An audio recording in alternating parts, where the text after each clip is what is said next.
నమస్కారం అమ్మ. నేను మీ వీరస్వామిని. యూట్యూబ్ ప్రేక్షకులకు నా యొక్క ధన్యవాదాలు. ఈ వీడియోని పూర్తిగా చూస్తేనే మీకు మరుగుమందు గురించి తెలుస్తుంది. స్కిప్ చేయకండి. ఈ వీడియోలో లైక్ కొట్టిన వారికి కొంచెం ధర తగ్గించి ఇస్తాను.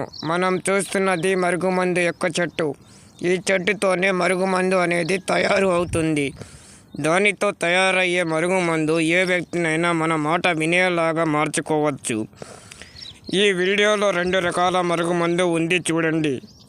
పొడి అనేది మనం తాగే వాటిలో పెట్టేది. లిక్విడ్ అనేది బట్టలకు, చెప్పులకు, తలకు రాయవచ్చు లేదా చల్లవచ్చు. ఇది పెట్టిన తర్వాత 100% మనం ఏ వ్యక్తికి పెడతామో వాళ్ళు మన మాట వింటారు. మనం చెప్పినట్టు చేస్తారు. మన చెప్పు చేతుల్లో ఉంటారు. మీకు కావాలంటే మా దగ్గరికి రావచ్చు, లేకపోతే కొరియర్ ద్వారా పంపిస్తాము.